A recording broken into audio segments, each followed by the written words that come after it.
Welcome back, folks, here on the Believe in NFL Draft Prospects podcast. I'm Joe DeLeone, joined by NFL draft analyst Ryan Roberts, and today we are moving on with our positional rankings. We've got the big boys this week, starting off with the interior offensive linemen, and then we're going to round things out with the offensive tackles. So all big boys, a big, meaty week talking about linemen. Ryan, how are we doing today? I'm good, man. I'm good. Was that almost a big meaty claws reference there for a second? It sounded like it. I realized that when I was saying it, and I kind of ran with it, but it was a stupid way to categorize linemen. So I respect I it. can't allowed to be disrespectful to them. No, I mean, I respect it, and I am really excited for this breakdown because I think it is a really good offensive guard class, and obviously we're classifying both guards and centers into the interior offensive line. And I think the guard class is going to kind of buoy this one a little bit because the center class ain't too pretty, man. It's not good this year. We have one guy that's a first round caliber player, and then we have a lot of who knows type of players. So I think offensive guard class, though, is a really steady one. There's a lot of depth to it as well. So it's going to be a good time. Going to be a good time. And this is actually one of my more favorite positions to evaluate, actually, is just interior offensive line for some reason. I don't know why. Don't ask me. Well, I mean, it's fun watching guys pull and knock the hell out of interior defensive linemen. I feel like there's a lot less complication than with offensive tackles because it's like, how does he move in space? How long are his arms? With guards and centers, it's like big, strong man move other big, strong man. It's a little bit more simplified. Yes, exactly. And I almost made people really angry on this list, Joe. I just kind of want to put this out in the universe before we start. Uh-oh. I do have a offensive tackle convert on here that has not played guard in college, and I almost threw Ike Mekwonu on at number 1, but I refrained from doing that because everybody was going to yell at me, even though I do think, disclaimer, I do think that Ike Mekwonu is probably best inside long term, but that's a conversation for a different time, I guess. Don't tell our listeners that. But you hit on, going into the overview of the class, you hit on how there's a lot of really good guards in this class. And it's kind of a sneaky good year for guards and tackles. We're obviously only talking about the guards today. But the centers, man, that's where the problem lies. We lose out on Jarrett Patterson from being in this class. Stromberg also not in this class. So it's really just Tyler Linderbaum. And then, like you talked about, a lot of who and what if at the rest of this group. So if you need a center, it's kind of Linderbaum or bust. No, it is. I mean, we fell into the tough situation where I was actually very excited about the center class going into coming out of the summer, because you just kind of assumed Jared Patterson from Notre Dame would be a part of the class, Ricky Stromberg Jr. from Arkansas maybe a part of the class. But when those guys both went back to school, Joe, unfortunately, that really killed the depth up top. So we are literally, like I said, there's Linderbaum. I think there's one or two centers I would be interested in on day 2. And then there's a lot of day 3 UDFA types. Like, there's just not depth in this class at all. And there's definitely not depth up top. So before we get into discussing this class, folks, I just want to tell you about today's sponsors. We have 2 today, the first being Bet Online. It's that time of year as college basketball takes center stage with the tournament finally here, and your bracket's probably already busted, and you probably are pissed off like I am. Doesn't mean you can't have some fun and make back that measly $20 that you put in to be a part of the bracket challenge that your company pool or whatever. And if you're looking to wager, go to Bet Online for all of your updated odds and info, along with the greatest contests, including their bracket contest, where you have a chance to take home top prize, which obviously you can't join anymore. Thanks for that being in the read. Head over to their website or use your mobile device to sign up today and receive your 50% welcome bonus on your first deposit. Just use our promo code BELIEVE to get started. BetOnline is your continued source for all of your sports wagering needs, including live betting and your favorite Vegas casino games. BetOnline, where the game starts. Also, Ryan, we got to tell our listeners about Athletic Greens. Tons of people take multivitamins, but it's important to choose one that is top quality. With one delicious scoop of Athletic Greens, you're absorbing 75 high-quality vitamins, minerals, superfoods, probiotics, and adaptogens to start your day right. Their special blend of ingredients supports gut health, your nervous system, your immune system, energy, recovery, focus, and aging. It's also lifestyle friendly and fits a wide range of diets. There's only 1 gram of sugar and no chemicals or artificial anything. Reclaim your health and arm your immune system with convenient daily nutrition. It's just 1 scoop in a cup of water every day. That's it. To make it easy, Athletic Greens is going to give you a free 1-year supply of immune-supporting vitamin D and 5 free travel packs with your first purchase. All you have to do is visit athleticgreens.com/believe. That's BLEAV. Again, that's athleticgreens.com/believe. These statements have not been evaluated by the Food and Drug Administration. These products are not intended to diagnose, treat, cure, or prevent any disease. Athletic Greens, take ownership of your health. All right, Ryan. We don't have an overhyped guy today. We were discussing before the show, and we came to the conclusion there's really not anybody that's been overhyped. The hype for this interior group has been justified, and everybody's kind of been slotting into where they fit best. So we decided to go with not 1, not 2, but 3 sleeper picks for the interior offensive line class. And first up, you have Joshua Azudu from North Carolina, probably mispronouncing that. I apologize to him, and you're scoffing at me because I am. But he was a part of a really, really terrible offensive line at North Carolina, making him very overlooked. What are your thoughts on him? Because you seem to speak very highly of him as you did before the show. Yeah, so Joshua Azudu is I believe you pronounce Azudu. And it was a real shame for Joshua because I actually left the summer. I kind of got a little glimpse of him for a couple games. I'm just like, kid can play a little bit, man. Like, I like him. I like him a ton, actually, for UNC. And he got lost a little bit on that offensive line because, to be very frank and to be very honest with everybody, that was one of the worst offensive lines I've ever seen. Like Jordan Tucker, Raheem Richards, like it was Marcus McEathan, who's in the draft. Like it's just not a great group.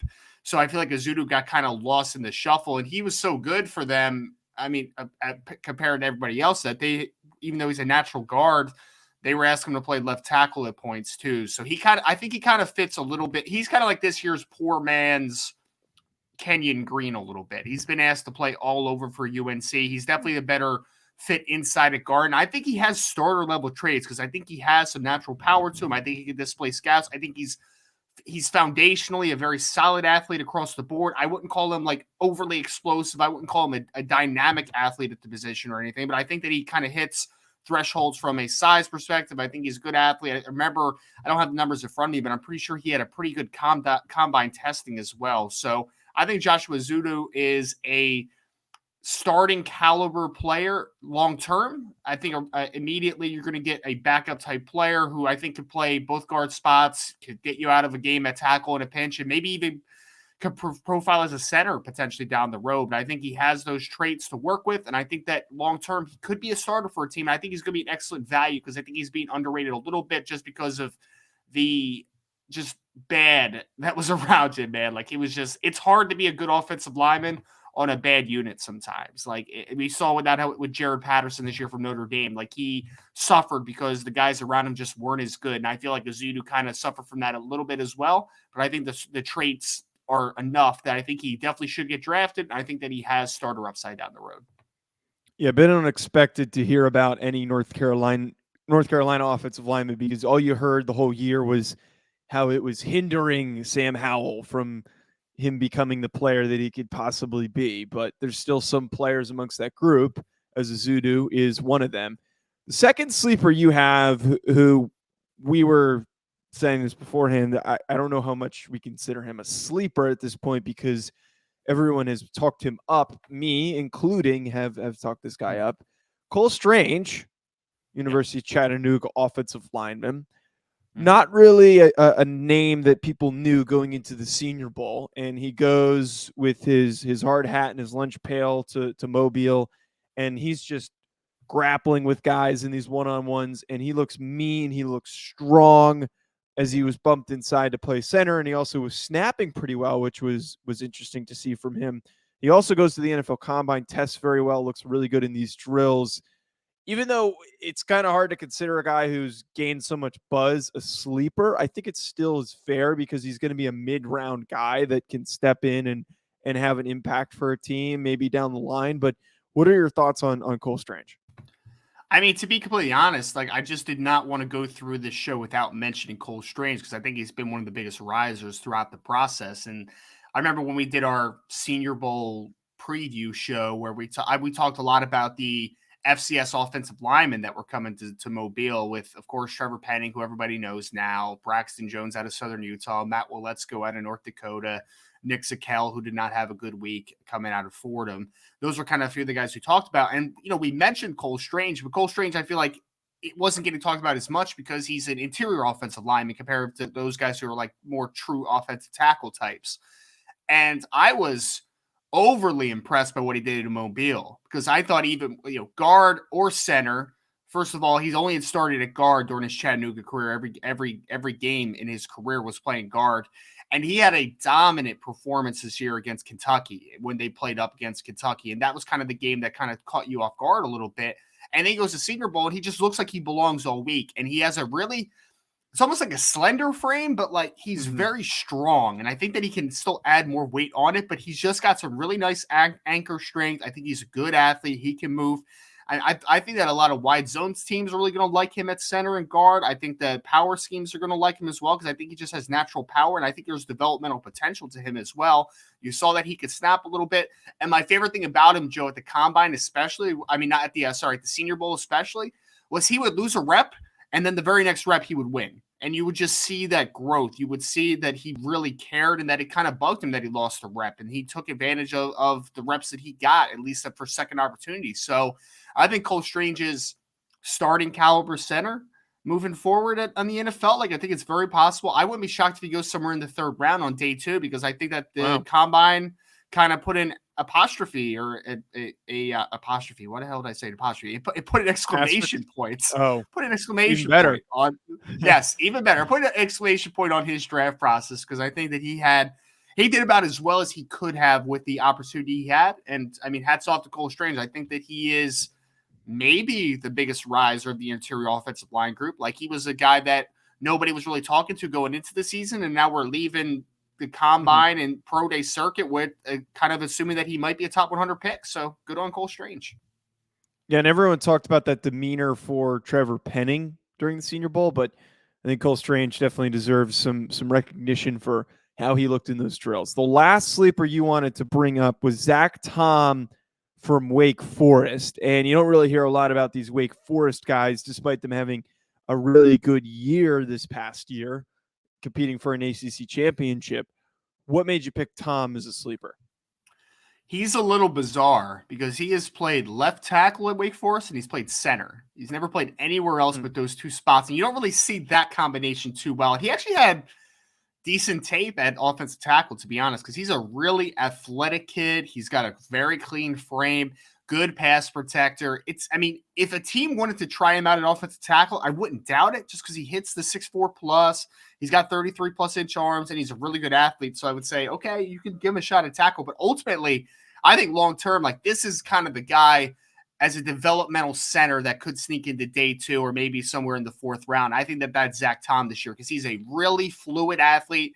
I think those wide zone systems especially are going to be like, yes, I can work with that kid all day because he has exceptional movement skills. I think he can also play guard in a pinch. And I think that there's still things that need to develop as far as, his just power in the run game, his displacement power. But I think you see some power profile as a pass protector because I've seen him kind of sit down on power a little bit and have some anchor. So I think it's there a little bit. He's just kind of another slender framed guy that I think can still develop.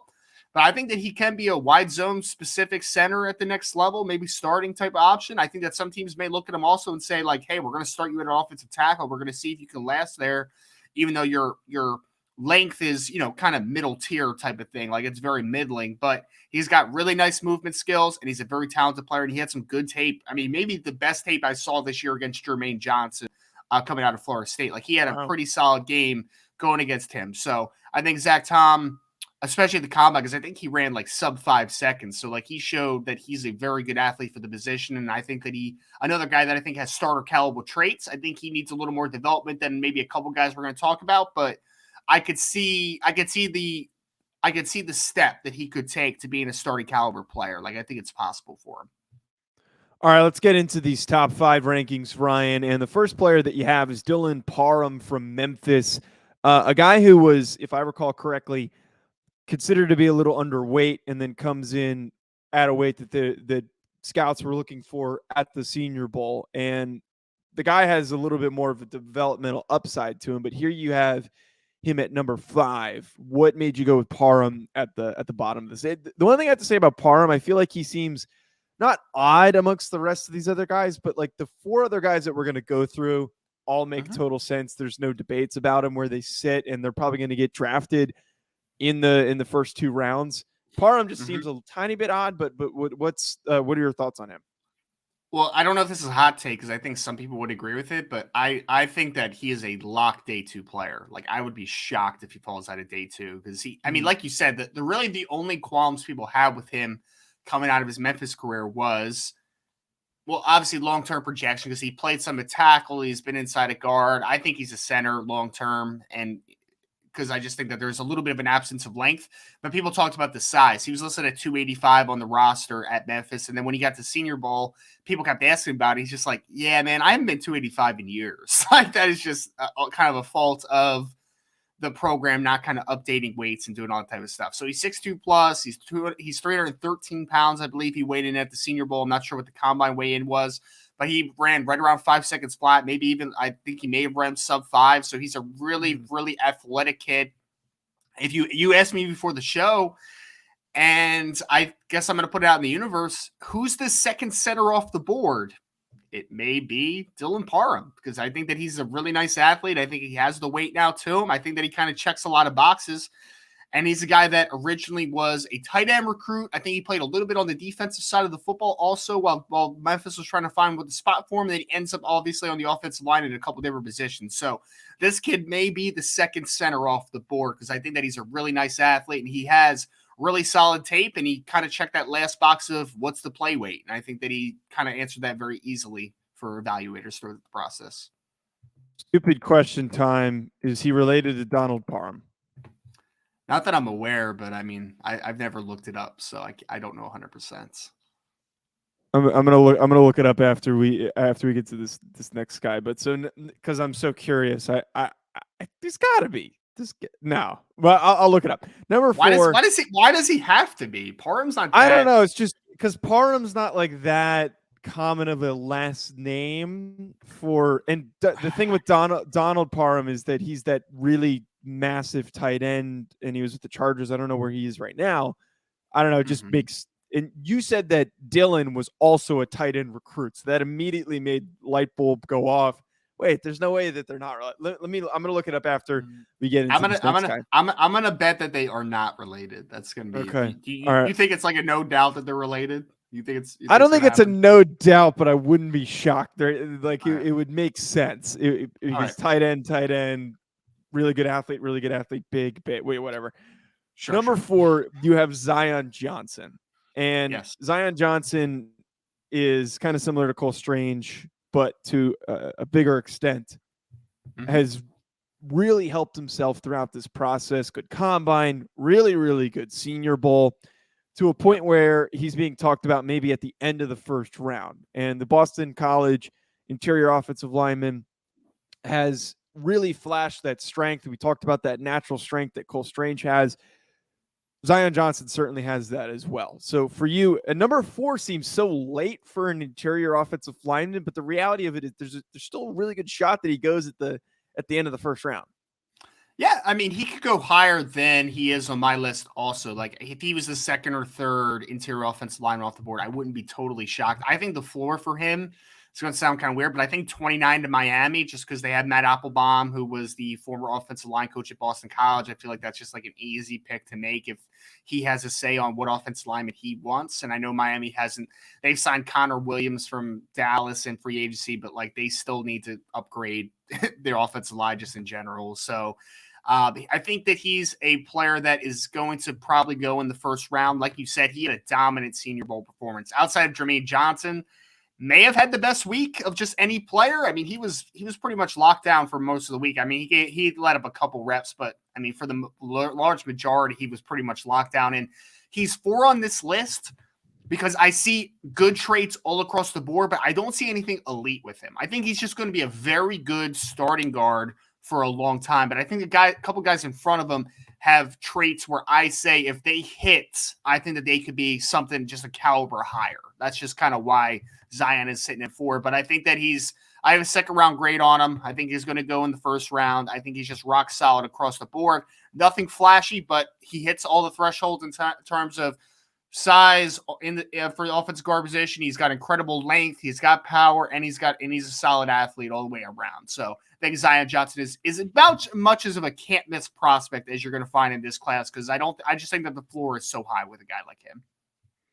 Yeah, Zion Johnson has been such a highly talked about name throughout this process, and again, it feels odd considering an interior guy that's 4th on the list to be a first rounder, but here we are. Zion Johnson certainly fits that bill. And right in front of him, Darion Canard from Kentucky, who I think these last 3 guys were early top favorites at the beginning of the class. And here they are slotting in that general range yet again. Canard from Kentucky was formerly a tackle, expected to bump inside. And him bumping inside is really going to help his draft projection. What are your thoughts on Canard? Yeah, and he's the offensive tackle conversion that I was talking about. He had only played right tackle at Kentucky his entire career. I think he played left tackle maybe like 1 game as well. So he's been a tackle his entire career. And this is probably the one that people are going to argue with the most, because, my grades are very close with the Zion Johnson and Darion Canard. And the reason that I put Darian in front of him again is that I just think that the upside is a little higher than a Zion. The floor is higher, though, with Zion. I'll be very forthcoming with that.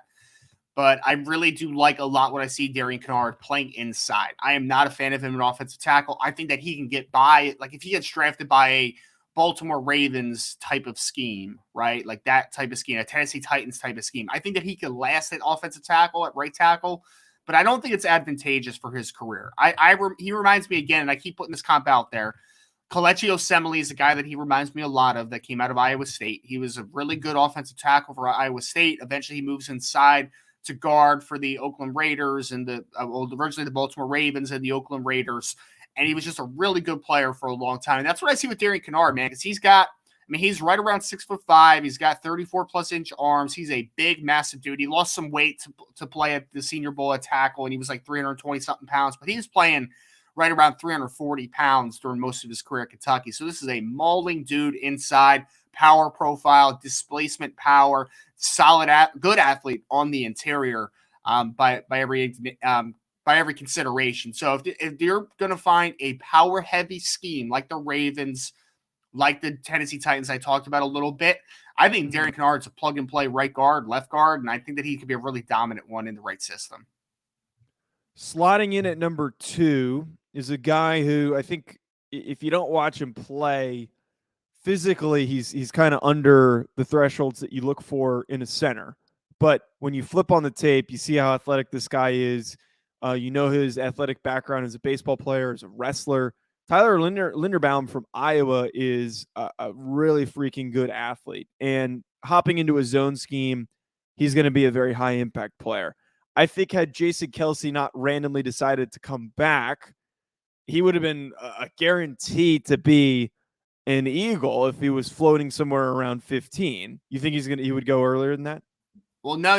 I was going to say, I think that it's still a possibility because I think Jason Kelce, this might be his last year. So that might be the heir apparent. Jason Kelce. This might be his last year. Dude, he's been doing it every single year. And at some point it's going to end. Like Jason Kelce's going to hang it up. And he's a great player still. So I don't blame him for holding on a little bit. But I think it would still make sense if this was the time to draft the heir apparent, because I think that your offensive line isn't a terrible need. Like you might need a guard potentially in the Eagles system, but I think that they have the fortune with 3 first-round picks of still taking that heir apparent because that center position for them has been so important. Jason Kelce has been a uncalculably important player for them over his career. So I think it's still possible that he could land in Philly with one of those 3 first-round picks.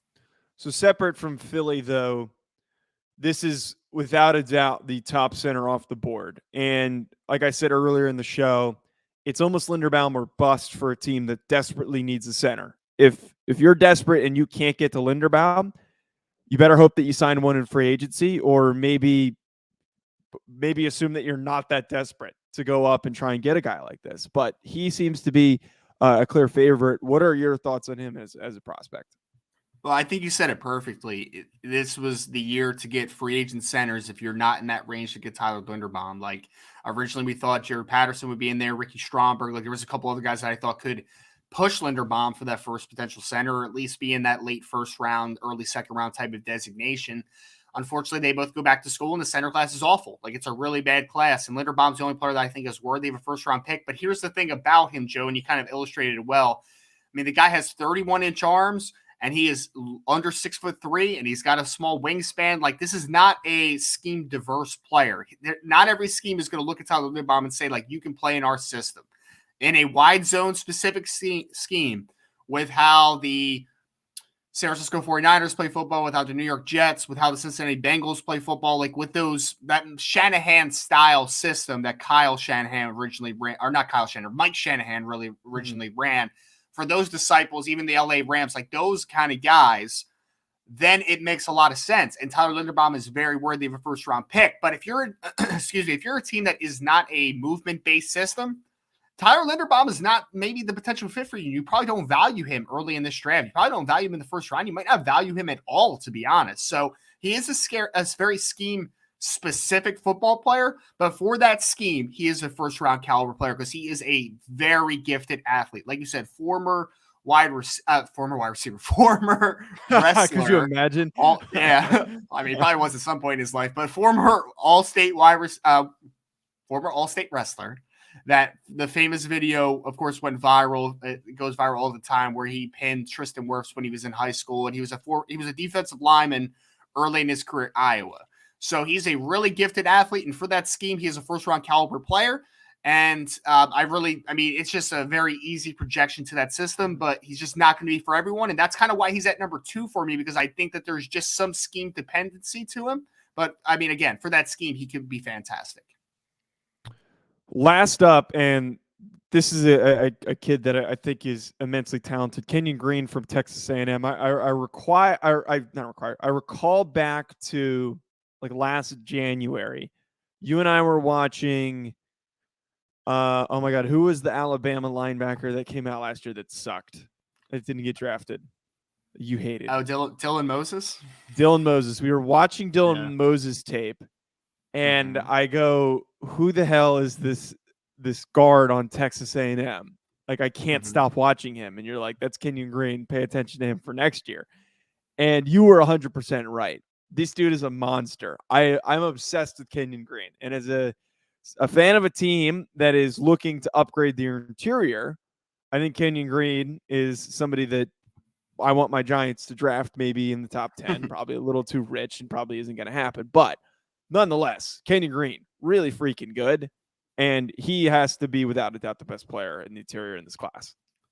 Yeah, for me, he is. I mean, he's a top 10 player in this class for me specifically. I really have loved Kenyon Green. Like you said, we watched him against the Alabama team in 2020.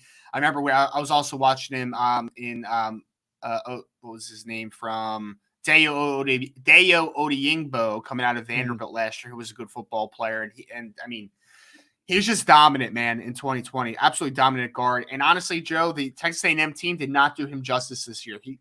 He started games at right tackle, left guard, and right guard all in the same season. And I just want to see him because, I mean, even going back to 2019, he started every game as a true freshman, but they were all at right guard. So he started all year at right guard, all year at left guard in 2020, and then was all over the place in 2021. I want to see this kid just play one spot and see how dominant he could be, because you saw the moments, man. You see it. It's there. He is around 6'4", 320 plus pounds, 34-inch arms, which is why some people will probably toy with the idea of like, maybe he can be a tackle, but he's a guard. He's absolutely a guard, because what he does best, man, is he is a drive block nightmare, a down block nightmare. He displaces gaps as good as anybody in the class. Dominant run blocker, and he's got the athleticism to be very good in the pass game, which he is in spurts as well. So there are some technical issues to work on in pass pro. I think he gets a little overzealous sometimes. He kind of overshoots his hands, which creates some balance issues. But I think it's just him kind of being over aggressive at times. Put this kid in at guard long term. Don't move him and let him be one of the best guards in the NFL. That's the upside with Kenyon Green. Well, to recap, if you're a team needing an interior offensive lineman, this is definitely the year to draft one, especially in the first round. Folks, that's going to be it from us. Thank you for tuning in at Joe DeLeone, at Rise and Draft. Also follow the show page at NFL Prospects Pod, and then hit subscribe on the YouTube channel to stay up to date on the remaining rankings. We've got tackles coming up next. We've got quarterbacks, which is going to be fun, talking about hand size, which is super important and a thing that needs to be discussed for 45 minutes. And then we're going to hit the defensive players next after that. Thank you, folks, for tuning in. We will talk to you later.